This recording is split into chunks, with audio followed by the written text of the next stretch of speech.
পরিযায়ীদের আটকে ভোটে জেতার ছক, বিজেপির বিরুদ্ধে অভিযোগ মমতা বন্দ্যোপাধ্যায়ের।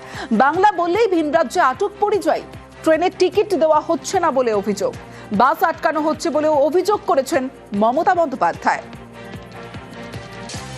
এমনকি পরিযায়ী শ্রমিকরা যারা ভোটের জন্য আসতে চাইছিল তাদের আসতে দেওয়া হচ্ছে না, ট্রেনের টিকিট দেওয়া হচ্ছে না, এমনকি বাস উত্তরপ্রদেশে আটকে দেওয়া হচ্ছে।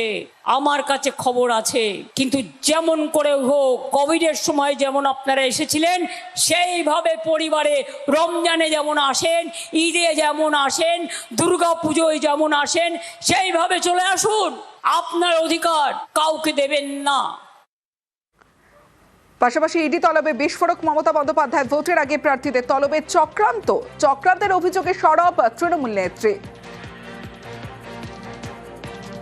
হঠাৎ করে যারা প্রতিদ্বন্দ্বিতা করছে ইডি ডেকে পাঠাচ্ছে, ইডি আর সিবিআই মোটা ভাইয়ের কাজ কি? বাংলাকে বিক্রি করে দাও, মানুষের ভোটাধিকার কেড়ে নাও, সব অফিসারদের মধ্যে ঝগড়া লাগিয়ে দাও। দাঙ্গা করে ক্ষমতায় যারা এসছে তারা কি আর কখনো মানুষের দুঃখ বোঝে?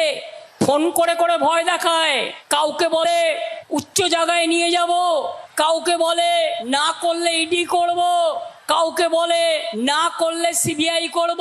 আর এখন থেকে ইডিতে ডাকছে কেন জানেন? এদের বলছে শোনো, জিতে গেলে যদি আমাদের আসন কম থাকে তোমাদের কিন্তু আমাদের ভোটটা দিতে হবে, কেচু দেবে। বাংলাকে তোমরা চেনো না। দিলীপ ঘোষের মনোনয়ন, আর সেই দিলীপ ঘোষের মনোনয়নে ঐক্যের বার্তা। কারণ মনোনয়ন জমা দিতে যাওয়ার সময় দেখা গেল শুভেন্দু অধিকারী রয়েছেন দিলীপ ঘোষের সঙ্গে।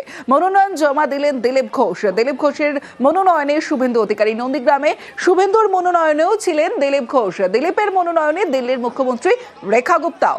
খড়গপুরের সদরে ফের বিজেপির বাজি দিলীপ ঘোষ।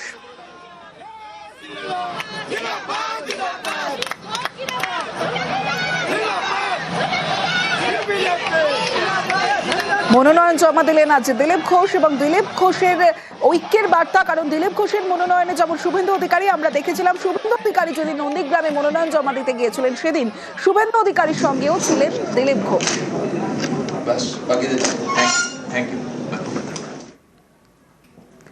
মনোনয়ন জমা দিয়েছেন দিলীপ ঘোষ। নন্দীগ্রামে শুভেন্দুর মনোনয়নেও ছিলেন দিলীপ ঘোষ। দিলীপের মনোনয়নে দিল্লির মুখ্যমন্ত্রী রেখা গুপ্তাও। খড়গপুর সদরে ফের বিজেপির বাজি দিলীপ ঘোষ।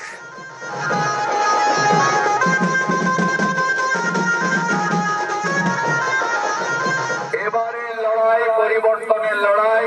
দিলীপদা নন্দীগ্রামের নমিনেশনে আমার সাথে ছিল, আজকে খড়গপুর সদরের নমিনেশনে আমি দিলীপদার সাথে একসাথে। 27 বছর পরে মোদীজির নেতৃত্বে রেখা গুপ্তা দিদিরা যদি দিল্লিতে পরিবর্তন করতে পারে, আমরা 15 বছরের জঙ্গল আমি শুধু দিলীপদার কাছে বলবো 23 তারিখে খড়গপুর থেকে 1.5 লাখ ভোটে আপনি জিতবেন। আমার জন্য আপনি থাকবেন, থাকতে হবে। আমরা বাংলা থেকে জঙ্গল রাজ শেষ করব। সারা ভারতবর্ষ দিল্লি হবে। দিল্লি তো একটা রাজ্য মাত্র, ওটা আমরা জিতিয়ে দেখিয়ে দিলাম যে কোনো ইলেকশন জিততে পারি। উড়িষ্যা, হরিয়ানা, মহারাষ্ট্র যদি জিততে পারি, পশ্চিমবাংলাও জিততে পারি, আর সেটা এবার লোকে দেখবে। পশ্চিমবাংলায় সার্বিকভাবে মানুষ পরিবর্তন চাইছে। মহিলা, পুরুষ, যুবা, আদিবাসী, বনবাসী, শিক্ষিত, অশিক্ষিত, বেকার, চাকরিজীবী সবাই চাইছে পরিবর্তন। তারই নমুনা আজকে আমাদের শোভাযাত্রায় দেখলেন আপনারা। 8 জন নমিনেশন দিলেন এখানে। সব জায়গায় একই পরিস্থিতি, পশ্চিমবাংলায় পরিবর্তনের ঢেউ। 2রা এপ্রিল শুভেন্দু অধিকারীর মনোনয়ন, আর সেই মনোনয়নে ঝামেলায় সাসপেন্ড করা হলো পুলিশ কর্তাকে। ডিসি সহ 4 পুলিশ অফিসার সাসপেন্ড কমিশনে। 2রা এপ্রিল ভবানীপুরে শুভেন্দুর মনোনয়নে ঝামেলা। আমার সঙ্গে সোমরাজ রয়েছে। সোমরাজ, বড় সিদ্ধান্ত কমিশনের একদিকে, এবং আমরা দেখেছিলাম ভোট ঘোষণার পর তো প্রিয়ঙ্করকে নিয়োগ করেছিল কমিশন, আলিপুর থানার ওসি, তাকেও সাসপেন্ড করা হলো। একদমই, দেখো, নির্বাচন কমিশনের দ্বারা নিয়োগ হওয়া কোনো অফিসারকেই প্রথম নির্বাচন কমিশনই সাসপেন্ড করলো। গত রবিবার আলিপুর থানার ওসি হিসেবে প্রিয়াঙ্কার চক্রবর্তীকে নিয়োগ করেছিল নির্বাচন কমিশন, আর তার 7 দিনের মাথাতেই ভবানীপুর বিধানসভার নমিনেশনকে কেন্দ্র করে, অর্থাৎ গত 2রা এপ্রিল ভবানীপুর বিধানসভার যে মনোনয়ন জমা দেওয়া হয়েছিল বিজেপি প্রার্থী শুভেন্দু অধিকারীর তরফে, সেখানে দেখা গিয়েছিল সার্ভে বিল্ডিং এর সামনে স্লোগানিং, পাল্টা স্লোগানিং হয়েছিল, উত্তেজনার পরিস্থিতি তৈরি হয়েছিল। তাকে কেন্দ্র করে আলিপুর থানার ওসির ভূমিকা নিয়ে ক্ষোভ প্রকাশ করলেন নির্বাচন কমিশন, এবং আলিপুর থানার ওসি যাকে নিয়োগ করেছিল নির্বাচন কমিশনে গত রবিবার, তাকে সাসপেন্ড করলো নির্বাচন কমিশন এবং তার বিরুদ্ধে বিভাগীয় তদন্ত শুরু করা হলো। পাশাপাশি কলকাতা পুলিশের সাউথ ডিভিশনের DC2 সিদ্ধার্থ দত্ত, এছাড়াও আলিপুর থানার অ্যাডিশনাল ওসি এবং একজন সার্জেন্টকেও সাসপেন্ড করা হয়েছে এবং তাদের বিরুদ্ধে বিভাগীয় তদন্ত শুরু করার কথা বলা হয়েছে নির্বাচন কমিশনের তরফে। আগামীকাল সকাল 11টার মধ্যে নির্দেশিকা কার্যকর করতে বলেছে কমিশন, এবং কমিশন এটাও রাজ্যের মুখ্য সচিবকে নির্দেশ দিয়েছে যে তাদের জায়গায় কোন অফিসারদের নিয়োগ করা হবে সেই তালিকা দ্রুত পাঠাতে। কিন্তু যেটা সব থেকে গুরুত্বপূর্ণ জায়গা দাঁড়ালো সেটা হলো নির্বাচন কমিশন যে অফিসারকে নিয়োগ করলো সেই অফিসারকেই এবার নির্বাচন কমিশন সাসপেন্ড করলো। বেশ।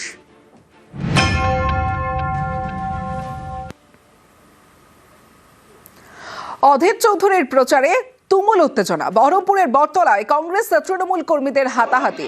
বহরমপুরের কংগ্রেস প্রার্থীর প্রচার চলাকালীন বিবাদ। একই জায়গায় তৃণমূলের যুব সংগঠনেরও প্রচার। দুই দল মুখোমুখি হতে হাতাহাতিতে উত্তেজনা। পরিস্থিতি নিয়ন্ত্রণে আনে বহরমপুর থানার পুলিশ।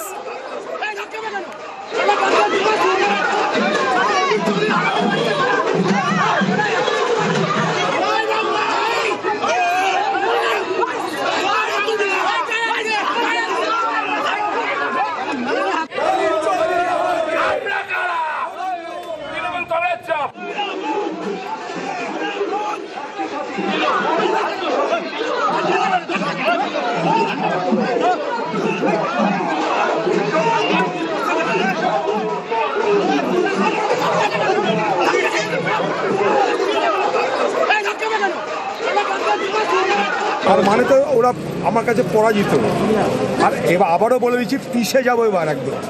আর তৃণমূল যদি রক্তারক্তি চায় তো রক্তারক্তি হবে। তৃণমূল যদি মনে করে রক্তারক্তি করতে চায় তো রক্তারক্তি হবে। এবার হুঁশিয়ার করে দিলাম। ওদের মাস্তান না, এটা প্রমাণ আগেও করে দিয়েছি, এই ওয়ার্ডে করে দিয়েছি। রবীন্দ্রনাথের আমি প্রতিটা জায়গায় ওর গোটা জেলা থেকে প্রচার করতে বলুন। বহরমপুরের লোক নিয়ে ও কত বড় মাস্তান, ওকে বলুন যে উত্তরাতে আমাদের সঙ্গে লড়ছে। একটা বুথে ও একটা তৃণমূল কংগ্রেস কর্মী থেকে ওর লোক ওর সিকিউরিটি নিয়ে একটা গায়ে হাত দিয়ে দেখাক, তারপর দিন অধীর বেড়াতে পারবে নাকি বলে দিচ্ছে। এখানে বহরমপুরে বেড়াতে দিব না।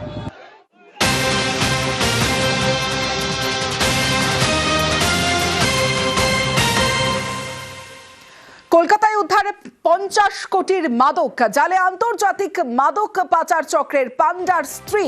মাদক কারবারি শেখ মুনিরের স্ত্রী শায়েস্তা খান সহ দুজনকে গ্রেফতার করলো এনসিবি। আরো বিস্তারিত জানাবে অমিত সরকার, রয়েছে আমার সঙ্গে। অমিত, ইকবালপুর এলাকাতে নার্কোটিক কন্ট্রোল ব্যুরোর তৎপর অভিযান চালিয়ে আন্তর্জাতিক মাদক চক্রের পান্ডা শেখ মুনিরের স্ত্রী শায়েস্তা খান এবং তার এক সহযোগী গ্রেফতার করা হয়েছে এবং বাজেয়াপ্ত করা হয়েছে প্রায় 50 কোটি টাকা মূল্যের মাদক। এমনটাই কিন্তু এনসিবি সূত্রে জানা যাচ্ছে। এছাড়াও নগদ 4 লক্ষ টাকা সহ বেশ কিছু সামগ্রী সেখানে বাজেয়াপ্ত করা হয়েছে। সেক্ষেত্রে শেখ মুনিরের খোঁজ কিন্তু দীর্ঘদিন ধরে নার্কোটিক কন্ট্রোল ব্যুরোর আধিকারিকরা চালাচ্ছিলেন এবং সম্পর্কে জানতে পারেন যে শেখ মুনির চলতি বছরের জানুয়ারি মাসে ফিলিপিন্সে মাদক আনতে গিয়ে তারা গ্রেফতার হয়েছে। সেখানে প্রায় 150 কোটি টাকা মাদক নিয়েছে তিনি আসছিলেন, সেই সময় কিন্তু ফিলিপিন্সে তিনি গ্রেফতার হন। পরবর্তী সময় তার গ্রেফতারের পর শেখ মুনিরের গ্রেফতার হওয়ার পর তার স্ত্রী শায়েস্তা খান কলকাতায় বসে আন্তর্জাতিক মাদক চক্রের কারবার তিনি চালিয়ে যাচ্ছিলেন এবং সূত্র মারফত খবর পেয়ে এনসিবির তরফে বা নার্কোটিক কন্ট্রোল ব্যুরোর তরফে অভিযান চালানো। তারপরে শায়েস্তা খানকে গ্রেফতার করা হয়েছে এবং এনসিবি সূত্রে যে দাবি করা হয়েছে তাই যে সমস্ত মাদক সেখান থেকে পাওয়া গিয়েছে তার হিউজ কোয়ান্টিটি পাওয়া যায় এবং এমন কিছু মাদক সেখান থেকে উদ্ধার হয়েছে যা দীর্ঘদিন কলকাতাতে সেই মাদকের চল ছিল না, হঠাৎ করে সেই মাদক কিন্তু কলকাতায় আসতে শুরু করে। সেক্ষেত্রে শায়েস্তা খান এবং তার এক সহযোগীকে গ্রেফতার করা হয়েছে এবং আলিপুর আদালতে পেশ করা হয়। শায়েস্তা খানকে 14 দিনের জুডিশিয়াল কাস্টাডি এবং অপর এক সঙ্গী তাকে 7 দিনের এনসিবি বা নার্কোটিক কন্ট্রোল ব্যুরোর হেফাজতের নির্দেশ দিয়েছে আলিপুর আদালত। কলকাতায় উদ্ধার 50 কোটির মাদক। জালে আন্তর্জাতিক মাদক পাচার চক্রের পান্ডা স্ত্রী। মাদক কারবারি শেখ মুনিরের স্ত্রী শায়েস্তা খান সহ দুজনকে গ্রেফতার করে এনসিবি। দীর্ঘদিন ধরেই শেখ মুনিরের খোঁজ চলছিল। জানুয়ারিতেই কলকাতা থেকে বিদেশে পাড়ি কয়েকশো কোটি টাকার মাদক নিয়ে ফেরার পথে ফিলিপিন্সে গ্রেফতার মুনির সহ দুই। মুনিরের অবর্তমানে ইকবালপুরে মাদক নেটওয়ার্ক চালাচ্ছিল তার স্ত্রী। এনসিবির অভিযানে গ্রেফতার মুনিরের স্ত্রী সহ 2।